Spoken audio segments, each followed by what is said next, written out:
Os mistérios da Bíblia sempre despertaram fascínio, temor e curiosidade ao longo dos séculos.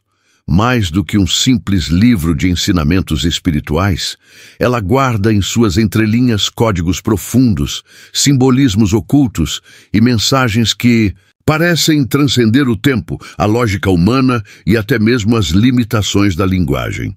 Existem passagens que, quando lidas com atenção e sensibilidade, revelam camadas de significados que não estão visíveis à primeira vista, como se a Bíblia falasse com quem está pronto para ouvir com os olhos da alma. Um dos maiores mistérios está logo no início, o Gênesis. A criação do mundo em 7 dias, a presença da serpente no Éden, a árvore do conhecimento do bem e do mal. Tudo isso parece mais do que um relato literal. Muitos estudiosos e místicos acreditam que essas histórias são arquétipos espirituais, mapas simbólicos que descrevem o nascimento da consciência humana, a dualidade entre luz e sombra e a eterna escolha entre a conexão divina e a separação espiritual. Outro mistério recorrente é o papel dos anjos e dos filhos de Deus, que, segundo o capítulo 6 do Gênesis, desceram à terra e tiveram filhos com mulheres humanas, gerando os Nefilim, uma raça de gigantes.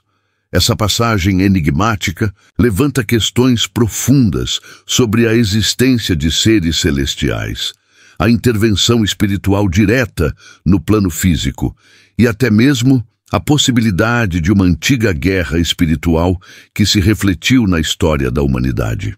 Por que essa história é mencionada de forma tão breve? E por que ela foi quase apagada do discurso teológico tradicional? O livro de Ezequiel traz uma das visões mais misteriosas de toda a Bíblia.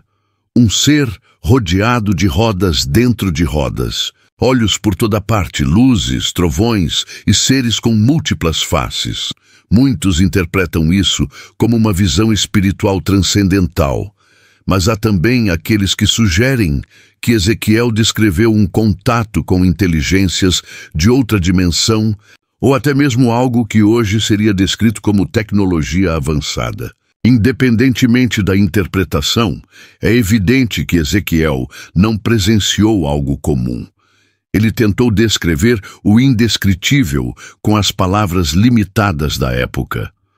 O Apocalipse, último livro da Bíblia, talvez seja o mais carregado de simbolismo e mistério.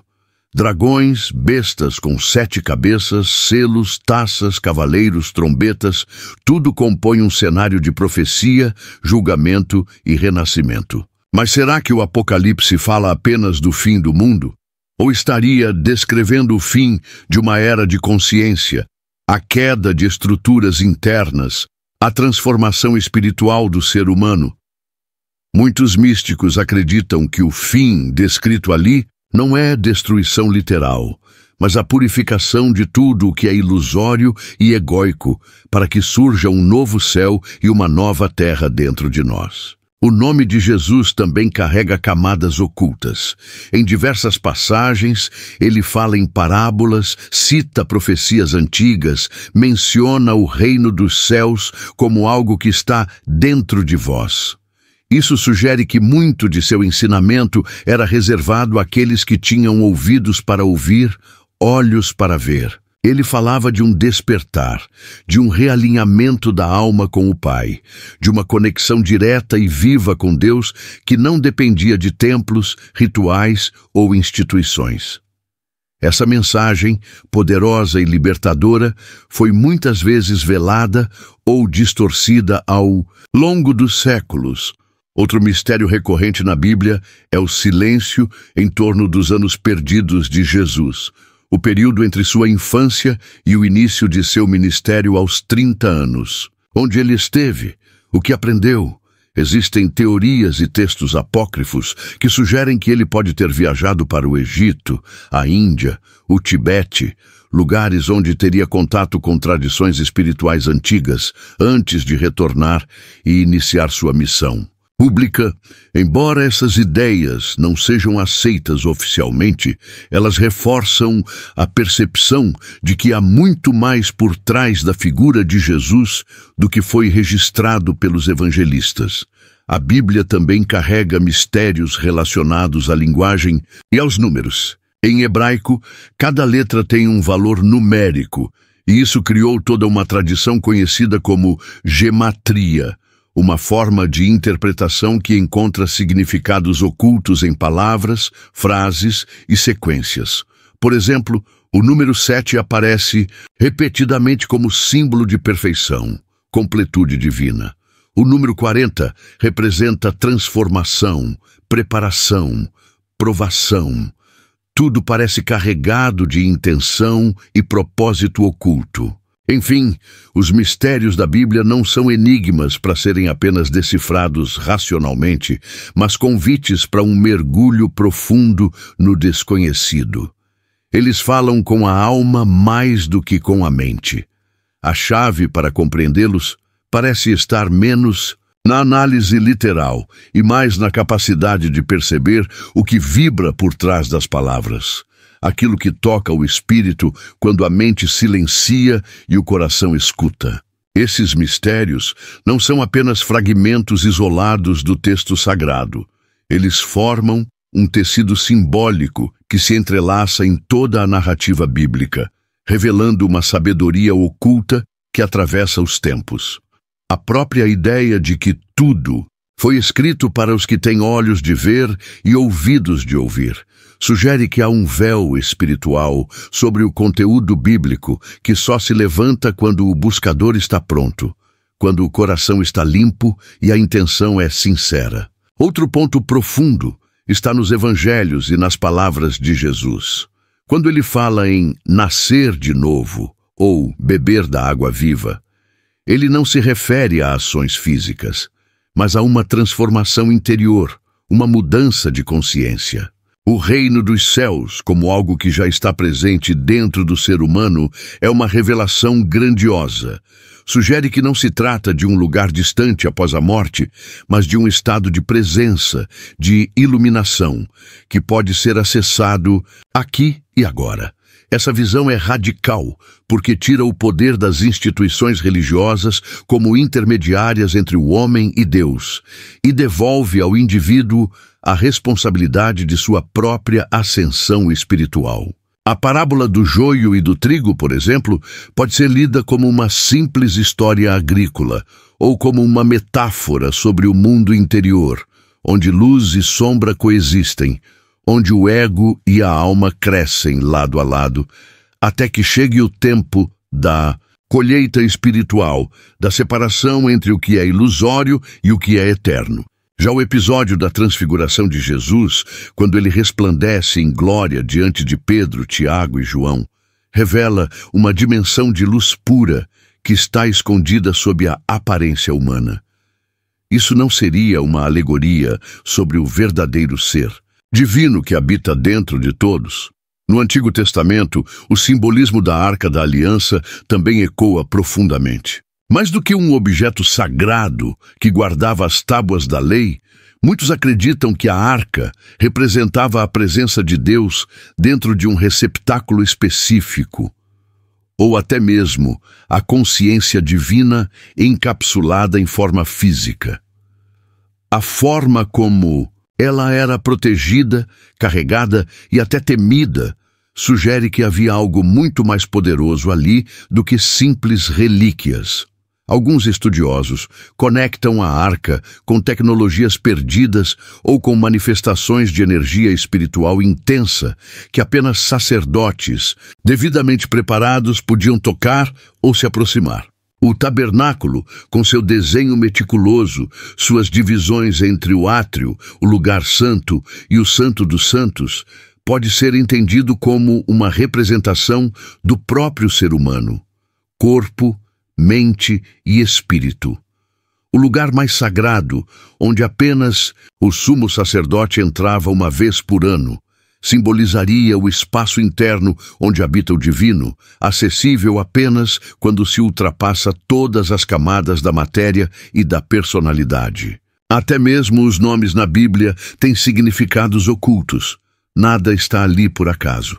Abraão, por exemplo, significa pai de muitas nações. Moisés, tirado das águas. Cada nome carrega uma missão, uma identidade espiritual. E os próprios números usados nas Escrituras, como os 12 apóstolos, os 40 dias no deserto, os 7 Espíritos de Deus, revelam uma estrutura matemática e simbólica por trás da narrativa. Isso indica que o texto foi elaborado com uma precisão quase cósmica, como se tivesse sido moldado para despertar algo específico na consciência humana. Os Salmos, com sua poesia poderosa, também escondem fórmulas espirituais. Recitados com intenção, podem gerar estados elevados de conexão, cura emocional e até libertação interior. Muitos sábios consideram os salmos como verdadeiras chaves vibracionais, que, quando entoados corretamente, ativam partes adormecidas da alma. Há quem diga que certas combinações de salmos funcionam como códigos de proteção espiritual, libertação de medos e restauração de equilíbrio. E quando se trata dos evangelhos apócrifos, aqueles que não foram incluídos no cânon bíblico tradicional, os mistérios se aprofundam ainda mais. O Evangelho de Tomé, por exemplo, traz frases atribuídas a Jesus que apontam claramente para um ensinamento esotérico. Se trazeis à luz o que está dentro de vós, o que está dentro vos salvará. Se não trazeis à luz o que está dentro de vós, o que não trazeis vos destruirá. Essa frase ecoa um chamado profundo à autoexploração e à responsabilidade espiritual individual. A Bíblia, em sua essência mais profunda, não é apenas um relato histórico ou um manual moral. É um livro vivo, multidimensional, que responde ao nível de consciência de quem a lê. Para alguns, ela será apenas uma narrativa antiga. Para outros, um campo de batalha entre o bem e o mal. Mas, para os que buscam com o coração desperto, ela se torna um espelho da alma, um roteiro espiritual, um canal direto com a mente divina. Os mistérios da Bíblia continuam desafiando o intelecto e provocando o espírito, porque talvez não estejam ali para serem explicados, mas para serem vivenciados. Talvez o maior mistério não esteja no texto, mas em quem o lê. E no que ele desperta em silêncio, no mais íntimo do ser. E é justamente nesse silêncio interior que os maiores segredos da Bíblia se revelam. Porque os mistérios divinos não se impõem com barulho, eles sussurram a alma preparada. Ao longo das Escrituras, encontramos inúmeras passagens em que Deus fala no deserto, na caverna, na madrugada, sempre em lugares onde o ruído do mundo não pode alcançar. Elias, por exemplo, não ouviu a voz do Senhor no vento forte, nem no terremoto, nem no fogo, mas no sussurro suave. Essa imagem é poderosa. Ela nos lembra que os mistérios da revelação não são brutais ou espetaculares, mas sutis, delicados e precisos como a respiração. Os evangelhos repetem esse padrão. Jesus frequentemente se retirava para lugares solitários para orar. Não era apenas um gesto de devoção, mas uma necessidade espiritual de conexão direta, sem distrações, com a fonte divina. Em muitos momentos, ele fala em parábolas e, quando questionado por que fazia isso, responde: porque a vós é dado conhecer os mistérios do reino dos céus, mas a eles não é dado. Isso é revelador. Os mistérios não estão disponíveis a todos indiscriminadamente. Estão reservados aos que buscam com humildade, com pureza, com fome espiritual verdadeira. A repetição dessa palavra, mistérios, ao longo do Novo Testamento não é aleatória. Paulo, em suas cartas, fala várias vezes do mistério oculto desde os séculos, do mistério de Cristo, do mistério da piedade e até do mistério da iniquidade. Esses termos sugerem que o mundo visível é apenas uma camada da realidade, que por trás dos eventos históricos, dos personagens e das narrativas, há uma dinâmica espiritual mais profunda operando, uma batalha entre forças, uma trajetória da alma, um plano divino em constante manifestação. O mistério da iniquidade, por exemplo, é frequentemente ignorado, mas profundamente significativo. Ele aponta para a presença do mal, não como uma força isolada, mas como algo que opera de maneira velada, sutil, muitas vezes camuflada, até nas coisas aparentemente boas. Esse mistério nos obriga a olhar para dentro e perceber que a escuridão não está apenas no mundo, mas também em nós, nos nossos medos, nos nossos desejos desordenados, nas ilusões que cultivamos. A verdadeira guerra espiritual, portanto, acontece primeiro no interior de cada ser. Já o mistério da piedade fala de como o divino se manifesta na carne, de como o Verbo se fez homem, de como o Espírito pode habitar em nós. Esse é um dos maiores segredos da fé cristã, que Deus não está distante, mas acessível, que não está apenas em um céu longínquo, mas pode viver dentro do coração de quem se abre à sua presença. Isso transforma completamente a relação com o sagrado, não mais como algo externo, mas como uma realidade viva, pulsante, interior. A Bíblia também aponta para um tempo em que esses mistérios seriam revelados em maior escala. O livro de Daniel fala de selos que seriam fechados até o tempo do fim, quando muitos correrão de um lado para o outro e o conhecimento se multiplicará.